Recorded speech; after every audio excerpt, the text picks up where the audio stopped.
1. The Whispering Trees. It was the perfect spot for a weekend camping trip, secluded, surrounded by dense woods, with a cool stream running nearby. Friends since childhood, Mark, July, Ben, and Sarah had decided to reconnect with nature and escape the hustle of their daily lives. As the sun set behind the towering pines, they lit a fire, the crackling flames casting flickering shadows on their faces. Laughter filled the air, and the world seemed perfect. But as night crept in, strange things began to happen. Mark was the first to notice soft, barely audible whispers drifting through the trees. At first, he thought it was the wind, but the more he listened, the clearer it became, voices murmuring something he couldn't quite make out. He shook his head and dismissed it, assuming he was tired. But soon the others heard it too. The whispers seemed to be coming from all around them, as if the forest itself was alive, breathing, speaking in a language older than time. "We should check it out," Ben suggested, his curiosity outweighing his fear. Armed with flashlights, they ventured into the woods, their footsteps crunching on the dry leaves. The deeper they went, the louder the whispers became, now almost chanting in rhythm. They reached a clearing where the trees grew unnaturally close together, their branches twisted into grotesque shapes. At the center stood a massive gnarled tree, its bark covered in strange symbols. As they approached the tree, the whispers stopped abruptly. The silence was deafening, the air thick with tension. Julie reached out to touch the tree, her fingers barely grazing its rough surface, when the ground beneath them began to shake. The tree seemed to pulse with energy, its bark splitting open to reveal a hollow cavity within. And then they saw it. Something moved inside the tree, something dark, ancient, and hungry. The forest erupted with noise.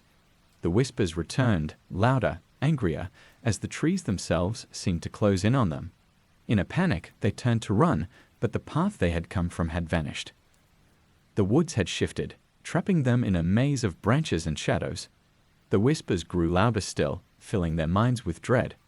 One by one, they were taken. Mark was the last to fall, dragged into the hollow of the ancient tree, his screams swallowed by the dark. The whispers ceased, and the forest returned to its eerie stillness, as if nothing had ever happened. In the morning, the campsite was empty. The fire had burned out, leaving only cold ash. No sign remained of the four friends, except for the faint sound of whispers that still lingered in the air.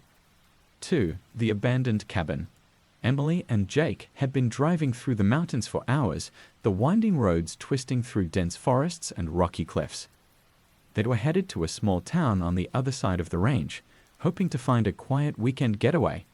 But as the sun began to set, the engine sputtered and died, leaving them stranded in the middle of nowhere. With no cell signal and no sign of civilization for miles, they decided to hike in search of help. After walking for what felt like hours, they stumbled upon an old, abandoned cabin hidden deep in the woods. Its windows were boarded up, the door hanging crooked on its hinges, but it was shelter, and they had no other option. The inside of the cabin was worse than they expected, dust-covered furniture, cobwebs in every corner, and a strange, musty smell that clung to the air. But the fireplace still worked, and they were able to find a few old blankets to keep warm. As night fell, a storm rolled in. The wind howled outside, rattling the cabin's walls, and rain lashed against the roof. They huddled together by the fire, trying to ignore the uneasy feeling that had settled over them since they entered the cabin. But then they heard it, a slow, deliberate creak coming from the floorboards above them. At first, they thought it was the wind, but the creaking continued, growing louder, more persistent, as if someone or something was moving upstairs. Jake grabbed a flashlight and cautiously climbed the stairs, Emily close behind him. The upper floor was even more dilapidated than the ground level, with holes in the ceiling and walls crumbling away. But there was no one there, just an old rocking chair sitting in the center of the room, slowly rocking back and forth, though there was no breeze. Suddenly, the door to the room slammed shut behind them, trapping them inside. The rocking chair stopped abruptly, and the temperature in the room plummeted. A deep, guttural voice filled the air, whispering words they couldn't understand. The walls seemed to close in on them, the shadows growing darker, thicker, until they could barely see. In a panic, they fled down the stairs, but the cabin had changed. The door they had entered through was gone, replaced by a solid wall. The windows were no longer boarded up, they were bricked over, They were trapped. And then they saw it, an old, faded photograph hanging on the wall that hadn't been there before. It showed a family standing in front of the cabin, but the faces of the family members were twisted, distorted, as if something had corrupted the image. The last thing Emily and Jake noticed before the darkness swallowed them whole was that the photograph had two new faces, their own. 3. The Lake of Shadows. The legend of the Lake of Shadows was well known in the small town of Cedar Pines. Locals warned travelers to stay away from the lake after dark, claiming that strange things happened to those who ventured too close. But when Amy, a city girl with no patience for ghost stories, arrived for a solo camping trip, she dismissed the tales as nothing more than rural superstition. The lake was beautiful during the day, calm waters reflecting the sky, surrounded by towering pine trees. Amy set up her tent on the shore and spent the day hiking and exploring, enjoying the peace and quiet. As the sun began to set, she built a fire and settled in for the night, the distant calls of birds and the gentle lapping of the lake against the shore lulling her into a sense of calm. But as darkness fell, a thick fog rolled in over the lake, covering the water in a dense, impenetrable mist. The air grew cold, and the night became unnervingly silent. No wind, no insects, just an eerie, oppressive quiet. Suddenly, she saw them, figures moving in the fog, dark shapes that flickered in and out of view, too distant to make out clearly. At first, she thought it was her imagination, but the figures grew closer, more distinct. They were people, or at least they had been once. Their faces were gaunt, their eyes hollow, their clothes tattered and wet, as if they had crawled up from the depths of the lake. Emmy's heart raced. She backed away from the shore, but the figures continued to advance, their footsteps soundless on the water. She grabbed her flashlight and shone it towards them, but the beam seemed to pass right through, as if they were made of mist. And then they spoke. Their voices were faint, barely a whisper, but she could make out the words. "Come with us. Join us. In the water." Terrified, Emmy turned and ran into the woods, but the fog followed her, the voices growing louder, more insistent. No matter how fast she ran, the lake seemed to pull her back, its dark waters calling her name. The next morning, her campsite was found abandoned. Her tent was still pitched, her belongings untouched, but there was no sign of Amy. Only her footprints remained, leading down to the edge of the lake, where they stopped abruptly at the water's edge. Locals still talk about the Lake of Shadows, and sometimes, on foggy nights, they say you can see her. Another dark figure, standing at the water's edge, waiting for someone to join her in the depths. 4. The Hunter's Trail. It was supposed to be a simple hunting trip deep in the Appalachian wilderness. Just Jason, his rifle, and the quiet of the forest. Jason had grown up hunting with his father, and he knew these woods like the back of his hand. But this year, something felt different. The forest was too quiet, the usual sounds of wildlife absent, replaced by an unnerving stillness that weighed on him the moment he set foot on the trail. The first few days passed uneventfully, but Jason couldn't shake the feeling that he wasn't alone. At night, strange noises echoed through the trees, branches snapping, low growls that sent shivers down his spine. He chalked it up to bears or coyotes, but something about the sounds didn't sit right. They were too deliberate, too close, as if something was watching him, following his every move. On the third night, Jason set up camp near a small clearing, his fire crackling in the cold night air. As he sat by the flames, the hairs on the back of his neck stood on end. He turned slowly, his flashlight sweeping over the trees, but saw nothing. Just darkness and the looming shapes of the forest. He tried to sleep, but his mind was racing. That's when he heard it, a low, guttural voice coming from the trees. "Leave," it whispered. "This is not your place." Jason shot up, grabbing his rifle, his eyes scanning the darkness. The voice repeated, louder this time and closer. "Leave, or you'll never return." Panic surged through him. He doused the fire and decided to pack up, determined to leave at first light. But as he moved through the forest, the whispers followed him. He quickened his pace, but no matter how far he ran, the voice stayed with him, echoing through the trees. Suddenly, he stumbled into a different part of the forest, an area he'd never seen before. The trees here were ancient, their bark blackened and twisted, with no signs of life. In the center of the clearing stood a strange weathered stone, covered in deep gashes, as if something had clawed at it repeatedly. Jason's breath caught in his throat as he noticed something around the stone bones. Not just animal bones, but human skulls piled around the base of the stone like offerings. And then he saw it, carved into the stone, the same word over and over, leave. Jason didn't need another warning. He ran, his footsteps thudding in the dirt, his heart pounding. But the forest seemed to stretch on forever, the trees blurring together as the voice grew louder, now more aggressive. You were warned. By dawn, Jason had collapsed at the edge of the woods, breathless and shaking. When he finally reached the small town near the trailhead, he told his story to the locals. Their faces turned grim, and one old man spoke up. You ventured too far, he said, his voice low. That part of the forest, it belongs to something old, something that doesn't like trespassers. Jason never went hunting in those woods again. But some nights, he still hears the voice in his dreams, whispering from the trees, reminding him of the one place he should have never ventured. 5. The Lanterns of Blackwater Marsh. For years, Blackwater Marsh had been a place of local legend, a desolate, fog-covered swamp that stretched for miles with winding rivers and tangled reeds. Few people ever dared to go near it, especially at night, when strange lights were said to appear, flickering lanterns floating just above the water, leading travelers into the depths, never to return. Emma had heard the stories her whole life, but she never believed them.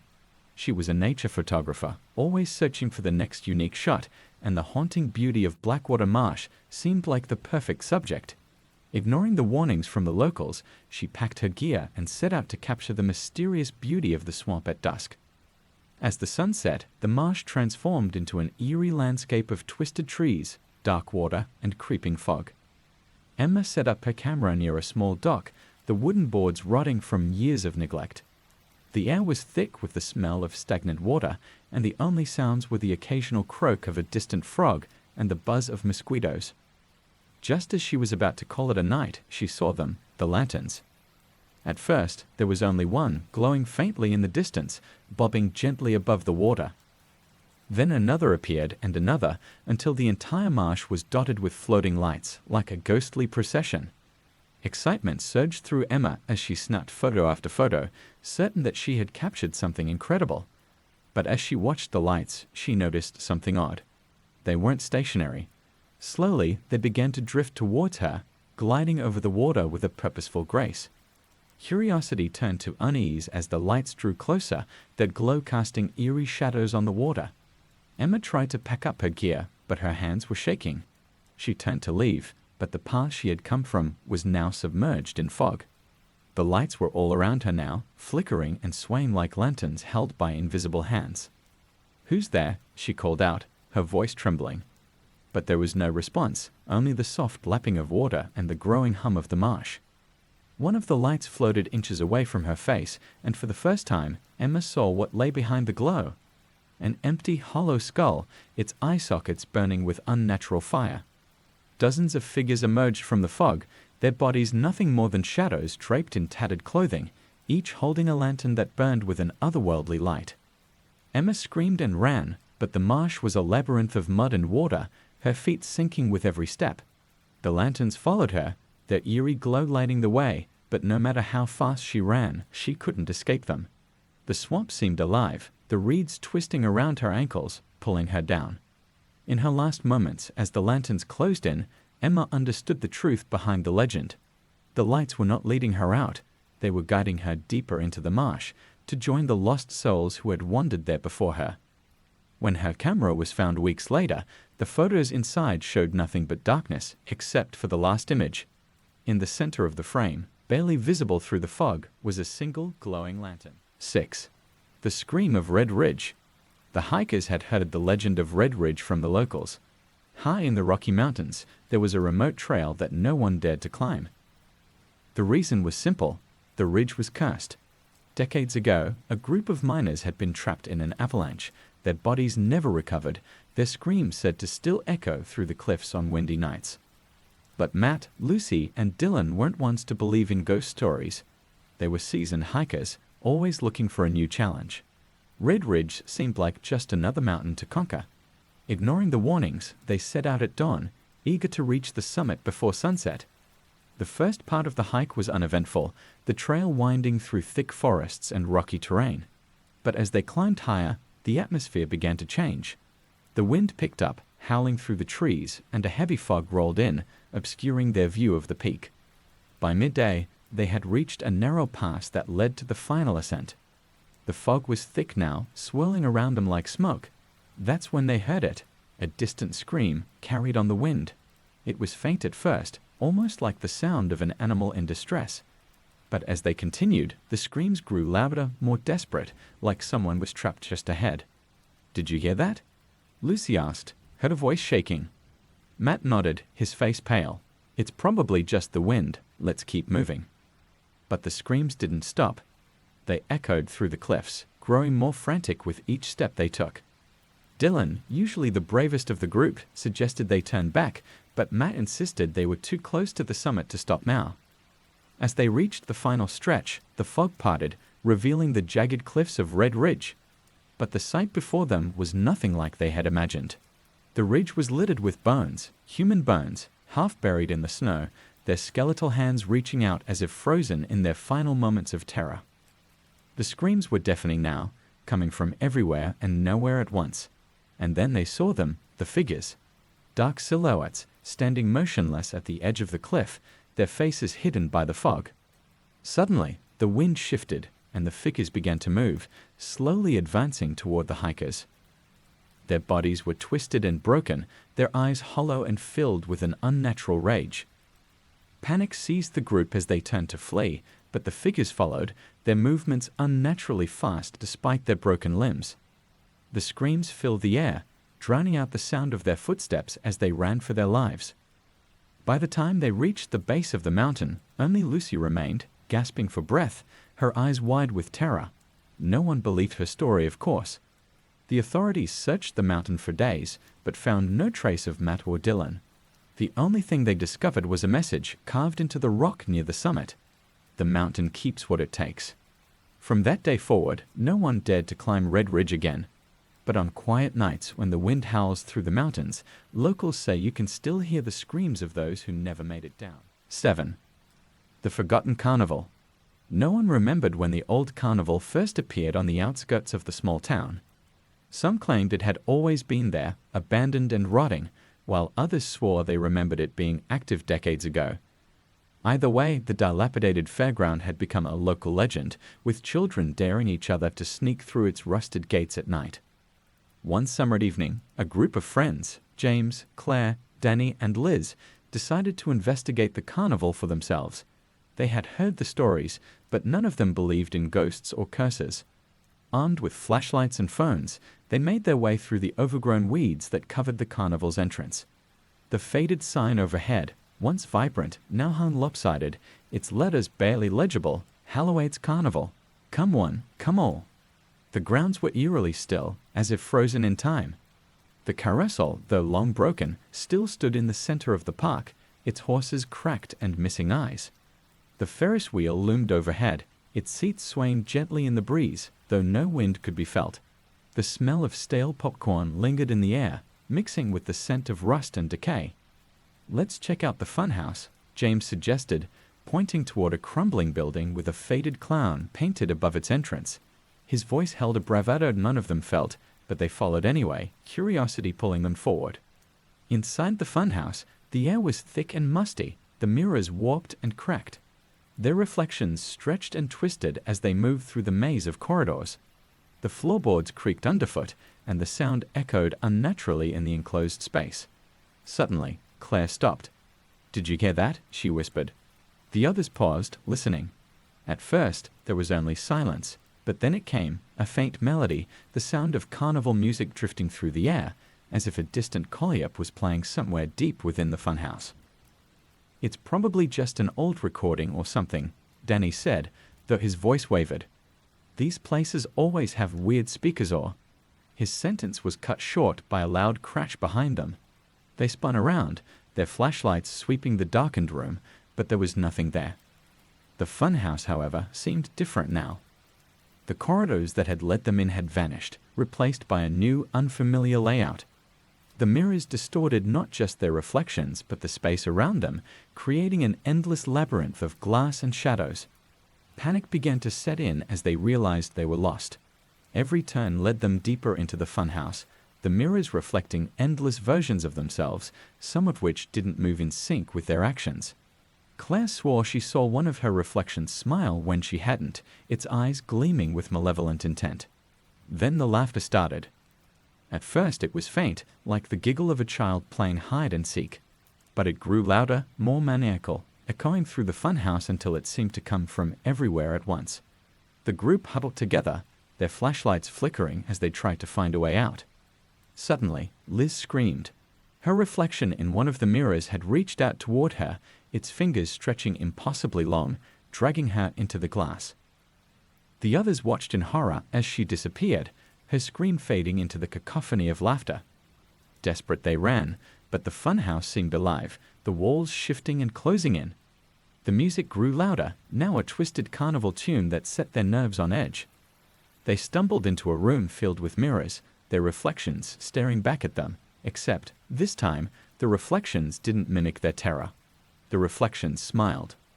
One by one, the glass figures began to step out of the mirrors, their eyes dark and empty, their grins wide and unnatural. James, Claire, and Danny backed away, but it was too late. The reflections surrounded them, their cold hands reaching out, pulling them into the glass. When the townspeople finally found the courage to search the carnival the next morning, they found no sign of the group. Only the funhouse remained, untouched, its mirrors cracked but intact. If you looked closely, though, some of the reflections seemed a little too real, their eyes following you as you passed by. 8. The Hiker's Warning. Mark was an experienced hiker, accustomed to long solo treks in remote areas. His latest adventure took him to a trail deep in the Cascade Mountains, one that was known to be treacherous but offered some of the most breathtaking views in the region. He planned a 3-day hike through dense forests, steep cliffs, and isolated valleys. On the second day, he noticed something strange. High up in the hills, far off the main trail, he saw a cabin, small and unassuming, but distinctly out of place. No one had mentioned anything about a cabin in this part of the mountains. Curious, and with plenty of daylight left, Mark decided to investigate. As he approached, the forest around him grew unnervingly silent. No birds, no rustling leaves, just a heavy stillness that seemed to press in from all sides. The cabin itself was old, its wood weathered and darkened by years of exposure. A faint trail of smoke rose from the chimney, though there was no sign of life. Mark hesitated at the door, but his curiosity got the better of him. He knocked once, no answer. The door creaked open on its own, revealing a small, one-room interior. A fire crackled weakly in the hearth, though the room was cold. Dust covered every surface, and cobwebs hung from the ceiling. It looked like no one had lived there in decades. Then he saw it, a note scrawled hastily on a piece of yellowing paper pinned to the wall above the fireplace. It read, "Don't stay after dark. Leave while you can." Mark's stomach knotted, but he shook off the unease. It was probably some local prank, left there to spook hikers. Still, the warning nagged at him as the sun dipped lower on the horizon. He decided it was time to head back to the trail and set up camp elsewhere for the night. But when he stepped outside, the landscape had changed. The trail he had followed to the cabin was gone, replaced by dense, impassable forest. The sun, which had been setting moments ago, now hung low in the sky, casting long, dark shadows across the ground. Panic started to creep in as Mark realized he was lost. He retraced his steps, but no matter how far he walked, he always ended up back at the cabin. It was as if the forest had rearranged itself, trapping him in an endless loop. The last light of day faded, and the temperature dropped. Mark decided to take shelter in the cabin for the night, despite the warning. He stoked the fire, but no matter how much wood he added, the flames never seemed to warm the room. The cold seeped into his bones, and an oppressive feeling of dread settled over him.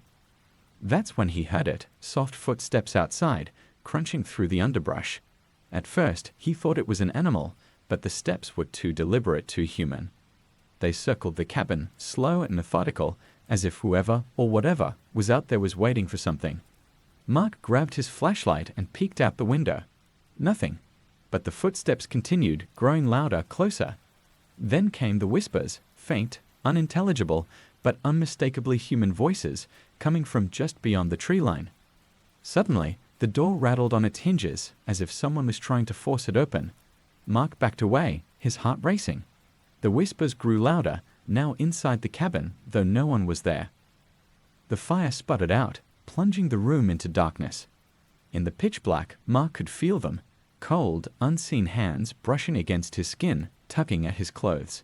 He bolted for the door, but it slammed shut in front of him, trapping him inside. The whispers surrounded him now, angry and insistent, their words finally clear. You were warned.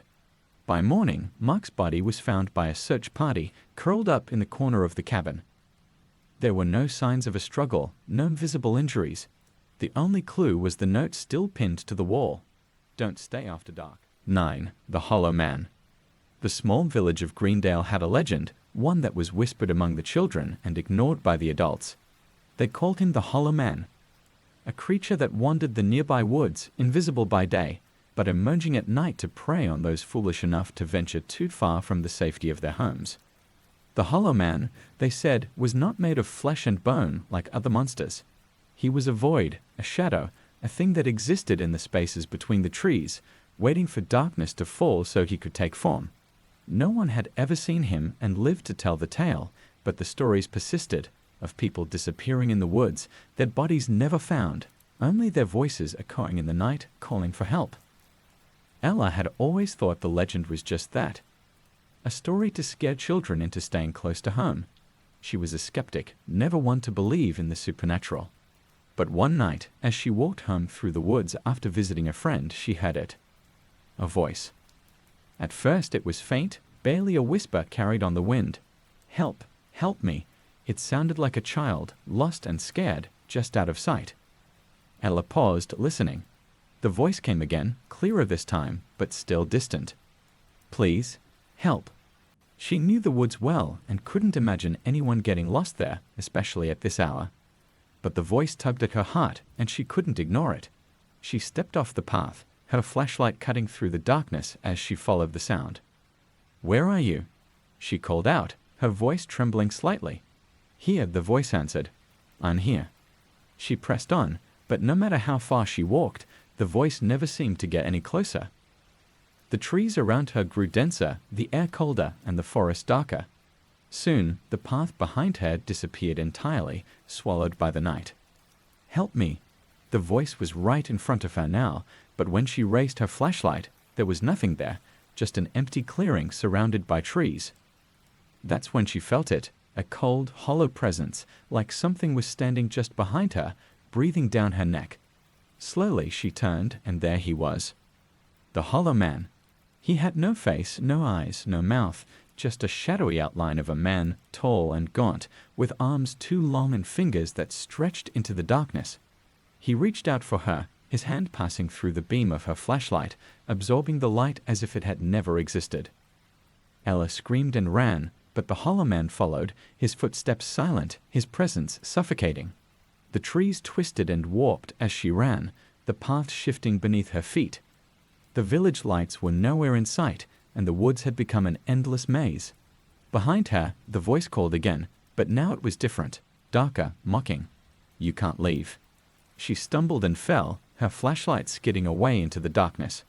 The Hollow Man loomed over her, his hand reaching down. But just as his fingers brushed her skin, she heard another sound, a distant bell, ringing from the village church. The Hollow Man froze, his form flickering in the dim light.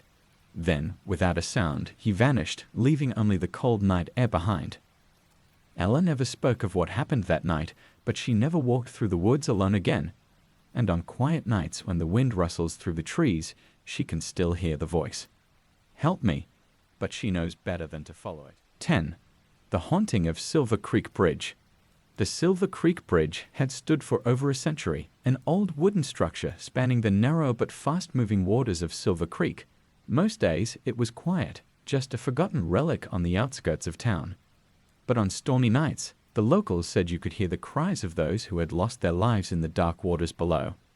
According to the legend, many years ago, a wagon carrying a family of 4 had plummeted off the bridge during a violent storm, the rushing waters sweeping the parents and their children away. Their bodies were never recovered, and ever since the bridge had been cursed. People whispered about strange happenings, disembodied voices, phantom lights, and a cold wind that seemed to blow through even on the stillest of nights. One evening, Sam and his girlfriend, Emily, decided to test the legend.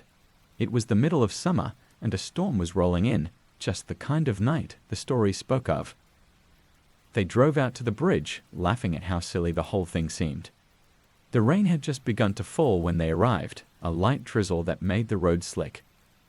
The bridge loomed before them, its weathered wood creaking under the weight of their car. Sam parked in the middle, turning off the engine and cutting the headlights. They sat in the darkness, the only sound the rain pattering on the roof. "So, what's supposed to happen?" Emily asked, her voice light but tinged with a hint of nervousness. Sam grinned. "They say if you stop here at night, especially during a storm, you can hear the family crying for help. Some people have even claimed to see their ghosts walking on the bridge." Emily rolled her eyes, but her fingers drummed nervously on the dashboard. "Yeah, right, just a creepy old bridge." As the storm picked up, lightning flashed in the distance, illuminating the surroundings in brief, eerie bursts. For a while, nothing happened. The wind howled and the rain grew heavier, but the bridge remained silent. Then they heard it. At first it was faint, a soft, distant sob carried on the wind. Emily sat up straighter, her eyes wide. "Did you hear that?" Sam nodded, his bravado fading. The sobbing grew louder, accompanied by the sound of water rushing beneath the bridge. It wasn't just the river anymore. It was like the creek itself was alive, roaring louder and louder, as if something was thrashing in its depths. Suddenly, the temperature in the car dropped.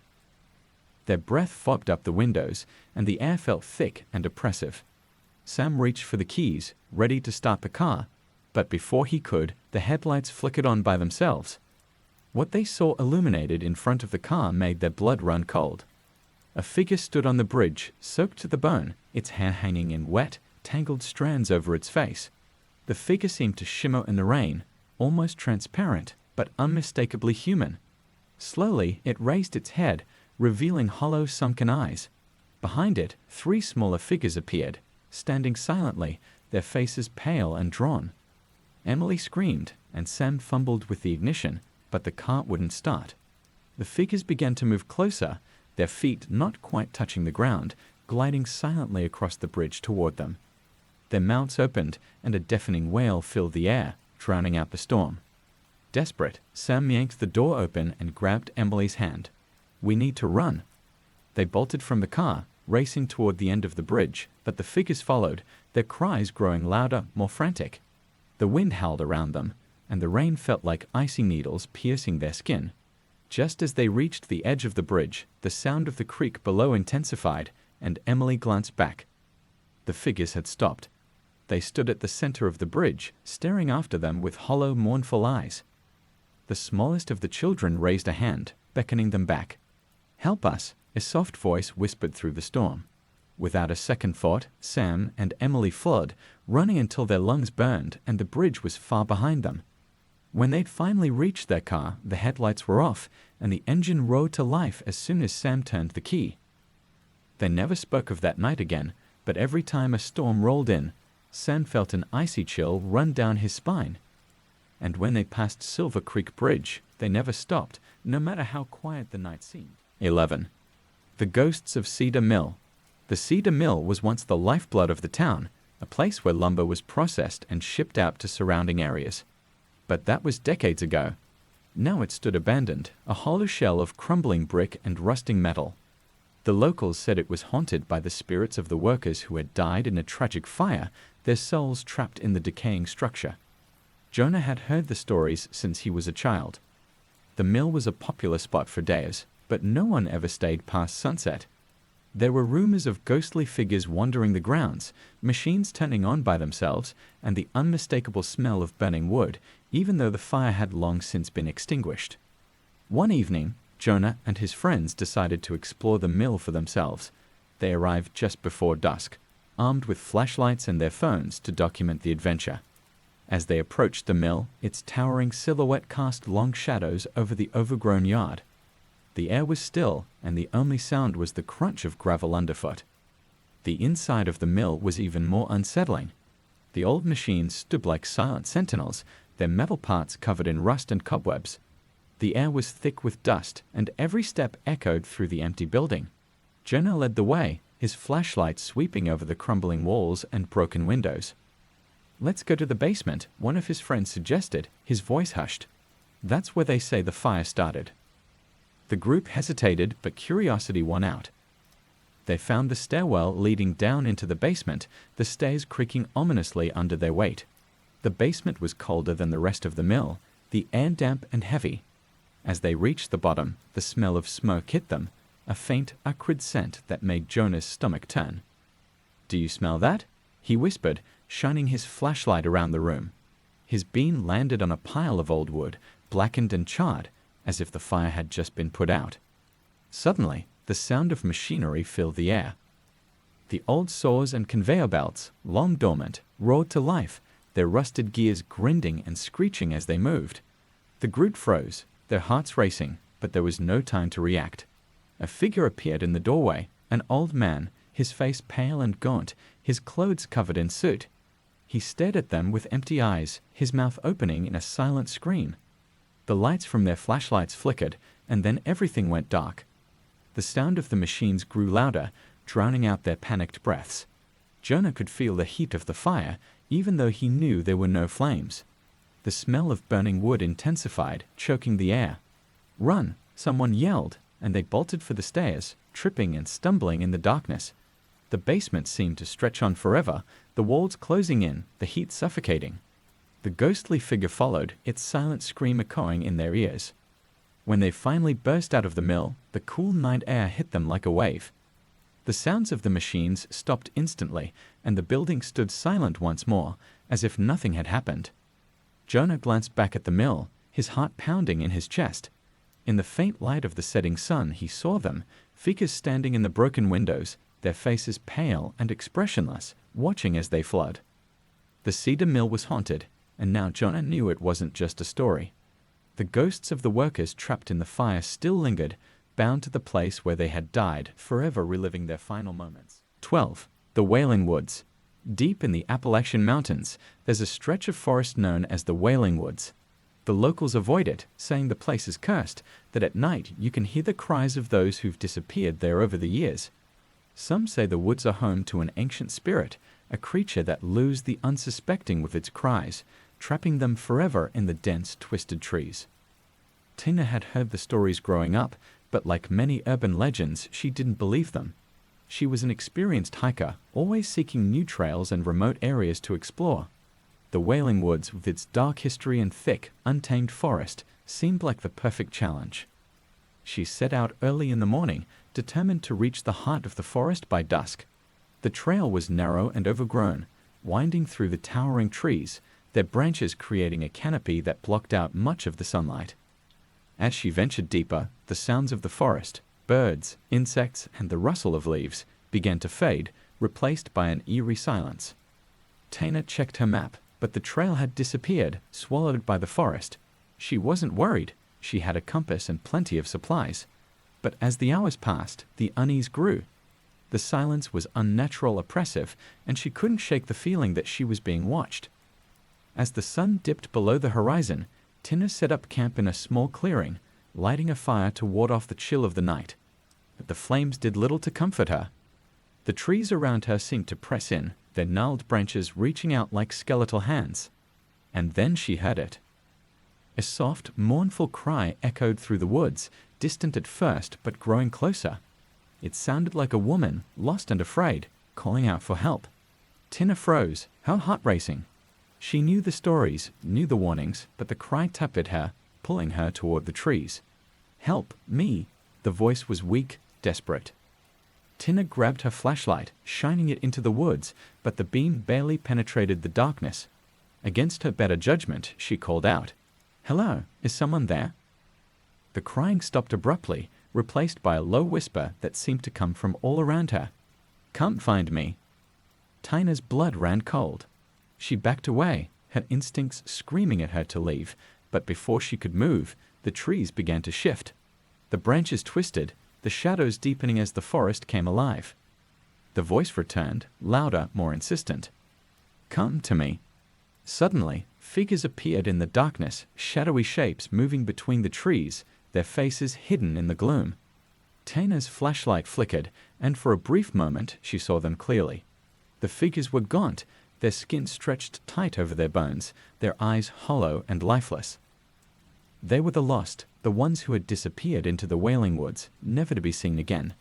Tana turned and ran, her heart pounding in her chest. The voices followed, their cries growing louder, more frantic. The forest twisted around her, the trees closing in, the path disappearing beneath her feet. She could feel them behind her, the cold fingers of the lost brushing against her skin, pulling her back into the woods. By the time Tina stumbled out of the forest, her clothes torn and her face pale with terror, the sun was rising. She never spoke of what happened in the Wailing Woods, but she knew one thing for certain. The stories were true. The woods were alive, and they wanted her soul. 13. The Lighthouse of Black Cove. Black Cove was notorious for shipwrecks. Over the centuries, dozens of ships had met their end on the jagged rocks that lined its shores. The lighthouse that sat atop the cliffs was supposed to guide sailors to safety, but some said it did the opposite. The light had a way of drawing ships in, luring them to their doom. Many believed the lighthouse was haunted by the spirit of its first keeper, a man named Elias Crowley, who had mysteriously disappeared years ago. Sam was a marine biology student, eager to document the wildlife along the coast. The rugged beauty of Black Cove drew him in, and he decided to camp near the cliffs for a few nights. He had heard the stories about the lighthouse, but as someone who prided himself on his scientific mind, he dismissed them as nonsense. On his first night, as he set up camp, Sam noticed the lighthouse beacon glowing faintly in the distance. The stormy sky added to the eerie atmosphere, but he shrugged it off. He settled into his tent, the sound of crashing waves lulling him to sleep. But in the middle of the night, he was awoken by something strange, faint footsteps on the cliffs above his tent. He unzipped the flap and peered out into the darkness. There was no one there, but the beam of the lighthouse swayed erratically, cutting through the fog like a searchlight. A chill ran down his spine, but he convinced himself it was just the wind causing the light to flicker. The next day, Sam spent his time exploring the rocky shore, collecting samples and taking notes. He tried to push the strange events of the previous night from his mind. But as night fell once more, the lighthouse became impossible to ignore. That night, the footsteps returned, louder this time, and accompanied by soft, whispering voices. Sam could swear they were calling his name. He grabbed his flashlight and stepped out into the cold night air. The lighthouse stood tall against the dark sky, its light flashing in erratic patterns. Drawn by an inexplicable urge, Sam decided to investigate. The narrow path up the cliffs was slick with moisture, and the wind howled in his ears. As he approached the lighthouse, the door creaked open as if inviting him inside. The interior of the lighthouse was cold and damp, the air thick with the smell of salt and decay. Old equipment and furniture were scattered about, untouched for decades. As Sam climbed the spiral staircase to the top, the whispers grew louder, more insistent. The air grew colder with every step. When he reached the top, the light suddenly stopped turning. The room was filled with an unnatural stillness, and standing by the window, staring out over the sea, was the ghostly figure of a man. His back was turned, but Sam knew immediately who it was, Elias Crowley. The figure slowly turned, revealing hollow eyes and a gaunt, sunken face. His lips moved, though no sound came out, but Sam understood the message, "You shouldn't have come." Suddenly, the lighthouse filled with the sound of rushing water, though the sea remained far below.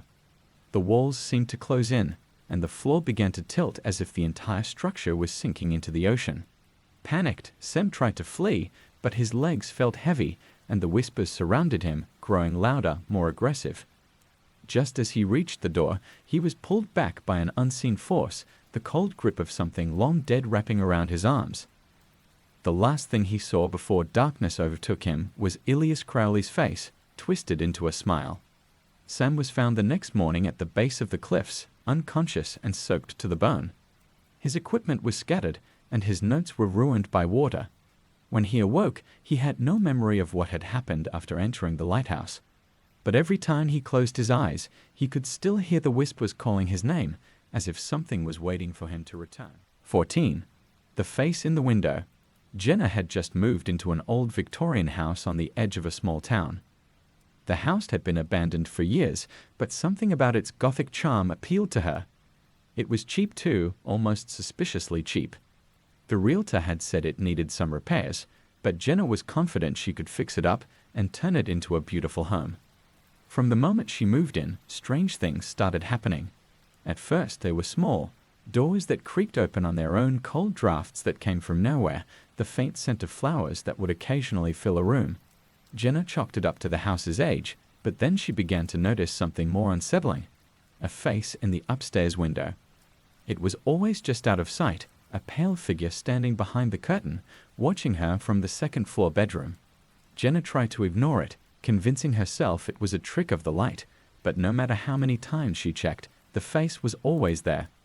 One evening, after weeks of feeling watched, Jenna decided to confront the source of her fear. Armed with a flashlight, she climbed the creaky stairs and made her way to the bedroom where the figure had been standing. Her heart pounded as she pushed open the door, expecting to find nothing but dusty furniture and old curtains. The room was empty. Relieved, Jenna turned to leave, but as she did, she caught a glimpse of the mirror hanging on the wall. There, reflected in the glass, was the face, the same pale, hollow-eyed figure she had seen in the window. Jenna froze, her heart racing as the reflection seemed to move closer, even though the room remained still. The figure raised a hand, pressing it against the glass from the other side of the mirror, as if trying to break through. Terrified, Jenna bolted from the room and slammed the door behind her. But the face didn't disappear. It appeared in every reflective surface, in mirrors, windows, even in the polished wood of the floor. It was always watching her, its sunken eyes following her every move. Desperate, Jenna called a local historian to see if there was any record of the house's past. What she learned chilled her to the bone. Decades ago, a woman had lived in the house, a recluse who rarely left. One night, she was found dead in her bedroom, her face pressed against the window as if trying to escape. No one knew what had killed her, but since then, the house had been abandoned. Jenna couldn't take it anymore. She packed her bags and left, leaving the house to decay once more. But even as she drove away, she couldn't shake the feeling that the figure was still watching her, its face appearing in the rearview mirror, silently waiting for her to return. 15. The Silent Forest. The Silent Forest was named for a reason. Nestled deep in the heart of a mountain range, the forest was eerily quiet. There were no birds, no rustling leaves, no sounds of animals. The wind didn't seem to touch the trees, and the air was always heavy and still. Few people ventured into the silent forest. The locals said it was cursed, that anyone who entered would never return. It was said that the forest swallowed sounds, and people whole.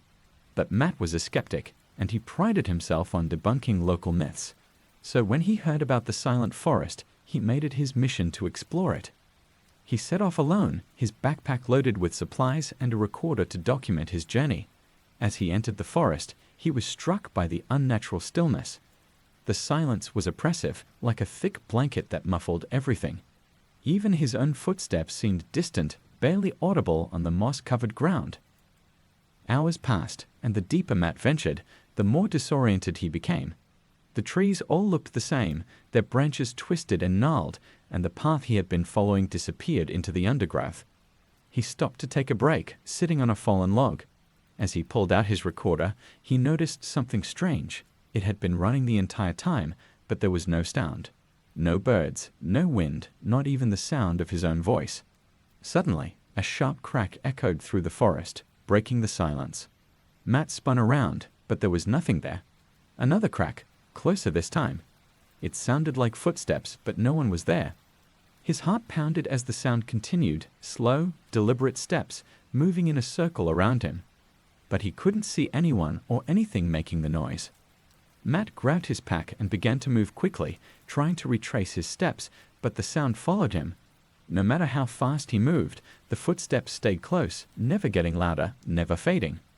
Panic set in as the light began to fade. The forest seemed to close in on him, the trees growing thicker, their twisted branches blocking out the remaining daylight. He tried calling out, but his voice was swallowed by the silence. Then the footsteps stopped. Matt stood still, his heart racing, waiting for the next sound. But instead of footsteps, he'd heard something else, a soft, almost imperceptible whisper coming from the trees. "You shouldn't have come here." The whisper grew louder, multiplying until it seemed like the entire forest was speaking to him in one collective voice. "You need to leave."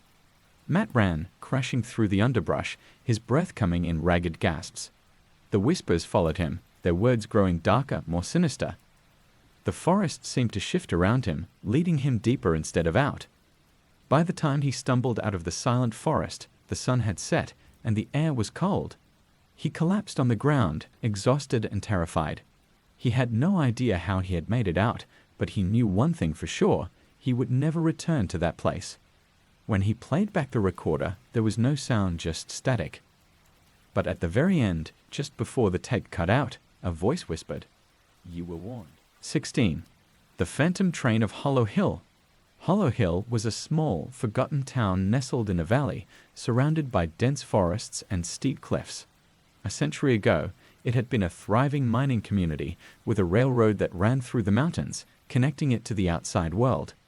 But when the mines dried up, the town slowly died, and the railroad was abandoned. However, the legend of the Phantom Train persisted. According to local law, on certain nights, when the moon was full and the fog rolled in, the old train would appear on the tracks, its ghostly whistle echoing through the hills. They said it was the train that had derailed in the early 1900s, killing everyone on board, and that it now wandered the tracks, searching for passengers to take to the afterlife. Mason had always been fascinated by ghost stories, and when he heard about the Phantom Train, he knew he had to see it for himself. He traveled to Hollow Hill, armed with a camera and a strong sense of skepticism. The locals warned him against going near the tracks at night, but Mason dismissed their concerns as superstitious nonsense. He set out just before midnight, following the overgrown path that led to the old railroad. The night was clear, the full moon casting an eerie glow over the landscape. As he walked, the fog began to roll in thick and heavy until the tracks were barely visible. Mason set up his camera on a tripod, pointing it down the tracks. He waited, the only sounds the distant hoot of an owl and the rustling of leaves in the wind. Hours passed and nothing happened.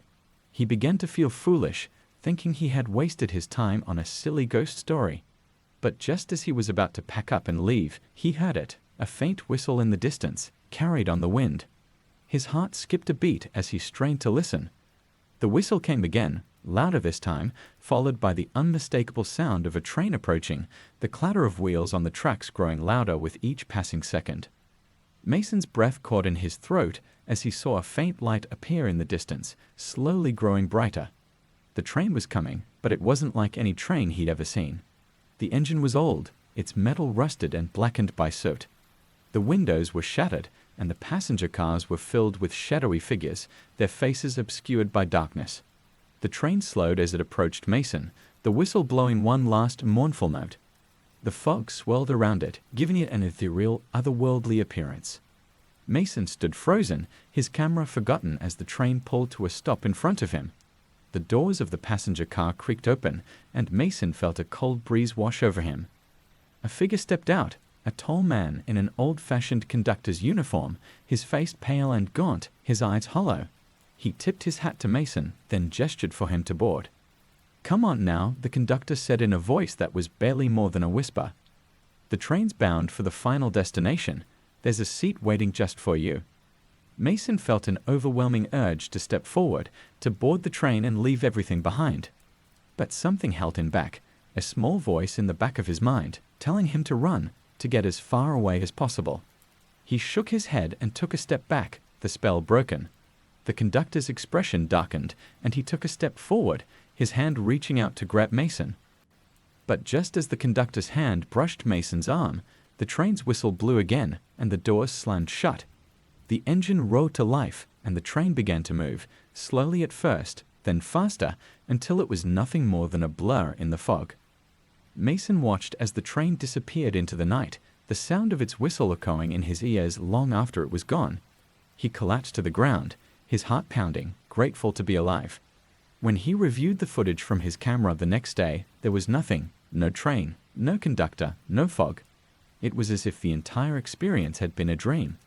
But Mason knew what he had seen, and he would never forget the sight of the phantom train of Hollow Hill. 17. The Dollmaker's Curse. In a small village nestled deep in the forest, there was a legend about a dollmaker who had lived there long ago. He was a recluse, rarely seen by the villagers, but his dolls were exquisite, lifelike, and beautiful, with eyes that seemed to follow you wherever you went. The children of the village loved his dolls, but there was something unsettling about them that the adults couldn't quite put their finger on. One day, the dollmaker's house caught fire. The villagers tried to save him, but the flames were too intense, and the house burned to the ground. When the fire finally died, they found the dollmaker's charred remains, surrounded by his dolls, their porcelain faces blackened by soot. After the fire, strange things began to happen in the village. Children would disappear, only to be found days later, wandering the woods with no memory of where they had been. Others spoke of hearing whispers in the night, voices calling them to the ruins of the dollmaker's house. Over time, the villagers came to believe that the dollmaker had cursed the village, that his spirit had infused the dolls with his malevolent energy. They said that if you wandered too close to the ruins at night, the dolls would come to life, their eyes glowing with an eerie light, their porcelain limbs creaking as they moved. Years later, a young woman named Anna moved to the village. She was an artist, drawn to the beauty of the forest and the peace of the countryside. She had heard the stories about the dollmaker, but dismissed them as nothing more than old superstitions. One evening, as she was exploring the forest, she came across the ruins of the dollmaker's house. The walls were blackened and crumbling, the roof long since collapsed. But there, among the ashes, she saw something glinting in the fading light. Curious, Anna approached and found a doll half buried in the rubble. It was dirty and worn, but its eyes were still intact, shining brightly in the twilight. Without thinking, she picked it up and took it back to her cottage, intending to clean it up and add it to her collection of antiques. That night, Anna was awoken by a soft tapping sound. She sat up in bed, listening as the tapping grew louder, more insistent. It was coming from the room where she had left the doll. She got up and slowly made her way to the room, her heart pounding. When she opened the door, she found the doll sitting on the floor, its head tilted to the side, its eyes fixed on her. Anna froze, her breath catching in her throat. She could have sworn she had left the doll on the shelf, but now it was on the floor, as if it had moved on its own. Suddenly, the tapping started again, this time louder, as if something was banging on the walls. The doll's eyes seemed to glow in the darkness, and Anna felt a cold chill run down her spine. The air grew heavy, and she could hear whispers, faint and distant, but growing louder by the second. "Join us, join us." Terrified, Anna backed out of the room, but the whispers followed her, filling the house with their eerie chant. The walls seemed to close in, and she could feel the presence of the dollmaker, his malevolent spirit seeping into every corner of her home. Desperate, she grabbed the doll and ran outside, intending to throw it back into the ruins. But as she reached the edge of the forest, the doll's eyes flashed, and it slipped from her grasp, landing on the ground with a soft thud. Anna watched in horror as the doll stood up on its own, its porcelain limbs creaking as it turned to face her. The whispers grew louder, the air around her freezing cold. With a final burst of strength, Anna turned and fled, running through the forest as fast as she could. She didn't stop until she reached the village, where she collapsed on the doorstep of the nearest house, gasping for breath. When the villagers found her, she was incoherent, mumbling about the doll and the curse of the dollmaker. They searched the forest the next day, but the doll was gone, and the ruins of the dollmaker's house were undisturbed. Anna left the village soon after, never to return. But the legend of the dollmaker's curse lived on, and the villagers continued to avoid the ruins, fearing that one day the dolls would come for them too. 11. The Ghosts of Cedar Mill. The Cedar Mill was once the lifeblood of the town, a place where lumber was processed and shipped out to surrounding areas. But that was decades ago. Now it stood abandoned, a hollow shell of crumbling brick and rusting metal. The locals said it was haunted by the spirits of the workers who had died in a tragic fire, their souls trapped in the decaying structure. Jonah had heard the stories since he was a child. The mill was a popular spot for days, but no one ever stayed past sunset. There were rumors of ghostly figures wandering the grounds, machines turning on by themselves, and the unmistakable smell of burning wood, even though the fire had long since been extinguished. One evening, Jonah and his friends decided to explore the mill for themselves. They arrived just before dusk, armed with flashlights and their phones to document the adventure. As they approached the mill, its towering silhouette cast long shadows over the overgrown yard. The air was still, and the only sound was the crunch of gravel underfoot. The inside of the mill was even more unsettling. The old machines stood like silent sentinels, their metal parts covered in rust and cobwebs. The air was thick with dust, and every step echoed through the empty building. Jonah led the way, his flashlight sweeping over the crumbling walls and broken windows. "Let's go to the basement," one of his friends suggested, his voice hushed. "That's where they say the fire started." The group hesitated, but curiosity won out. They found the stairwell leading down into the basement, the stairs creaking ominously under their weight. The basement was colder than the rest of the mill, the air damp and heavy. As they reached the bottom, the smell of smoke hit them, a faint, acrid scent that made Jonah's stomach turn. "Do you smell that?" he whispered, shining his flashlight around the room. His beam landed on a pile of old wood, blackened and charred, as if the fire had just been put out. Suddenly, the sound of machinery filled the air. The old saws and conveyor belts, long dormant, roared to life, their rusted gears grinding and screeching as they moved. The group froze, their hearts racing, but there was no time to react. A figure appeared in the doorway, an old man, his face pale and gaunt, his clothes covered in soot. He stared at them with empty eyes, his mouth opening in a silent scream. The lights from their flashlights flickered, and then everything went dark. The sound of the machines grew louder, drowning out their panicked breaths. Jonah could feel the heat of the fire, even though he knew there were no flames. The smell of burning wood intensified, choking the air. "Run!" someone yelled, and they bolted for the stairs, tripping and stumbling in the darkness. The basement seemed to stretch on forever, the walls closing in, the heat suffocating. The ghostly figure followed, its silent scream echoing in their ears. When they finally burst out of the mill, the cool night air hit them like a wave. The sounds of the machines stopped instantly, and the building stood silent once more, as if nothing had happened. Jonah glanced back at the mill, his heart pounding in his chest.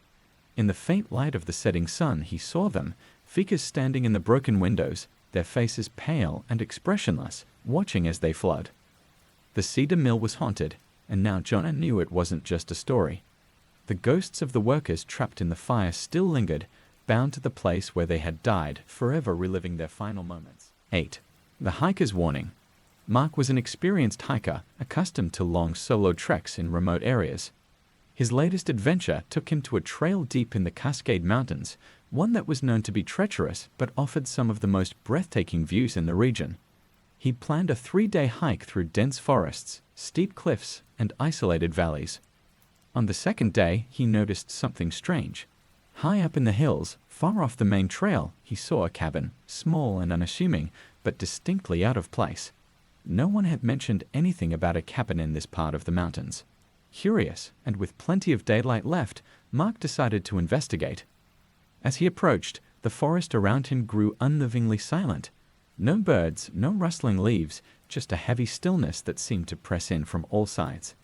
The cabin itself was old, its wood weathered and darkened by years of exposure. A faint trail of smoke rose from the chimney, though there was no sign of life. Mark hesitated at the door, but his curiosity got the better of him. He knocked once, no answer. The door creaked open on its own, revealing a small, one-room interior.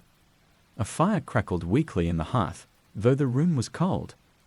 Dust covered every surface, and cobwebs hung from the ceiling. It looked like no one had lived there in decades. Then he saw it, a note scrawled hastily on a piece of yellowing paper pinned to the wall above the fireplace. It read, "Don't stay after dark. Leave while you can."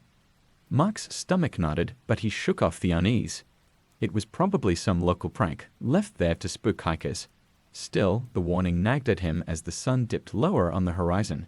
He decided it was time to head back to the trail and set up camp elsewhere for the night. But when he stepped outside, the landscape had changed. The trail he had followed to the cabin was gone, replaced by dense, impassable forest. The sun, which had been setting moments ago, now hung low in the sky, casting long, dark shadows across the ground. Panic started to creep in as Mark realized he was lost. He retraced his steps, but no matter how far he walked, he always ended up back at the cabin. It was as if the forest had rearranged itself, trapping him in an endless loop. The last light of day faded, and the temperature dropped. Mark decided to take shelter in the cabin for the night, despite the warning. He stoked the fire, but no matter how much wood he added, the flames never seemed to warm the room. The cold seeped into his bones, and an oppressive feeling of dread settled over him. That's when he heard it, soft footsteps outside, crunching through the underbrush. At first, he thought it was an animal, but the steps were too deliberate, too human. They circled the cabin, slow and methodical, as if whoever or whatever was out there was waiting for something. Mark grabbed his flashlight and peeked out the window. Nothing. But the footsteps continued, growing louder, closer. Then came the whispers, faint, unintelligible, but unmistakably human voices, coming from just beyond the tree line. Suddenly, the door rattled on its hinges, as if someone was trying to force it open. Mark backed away, his heart racing. The whispers grew louder, now inside the cabin, though no one was there. The fire sputtered out, plunging the room into darkness. In the pitch black, Mark could feel them, cold, unseen hands brushing against his skin, tugging at his clothes. He bolted for the door, but it slammed shut in front of him, trapping him inside. The whispers surrounded him now, angry and insistent, their words finally clear. You were warned. By morning, Mark's body was found by a search party, curled up in the corner of the cabin. There were no signs of a struggle, no visible injuries. The only clue was the note still pinned to the wall. Don't stay after dark.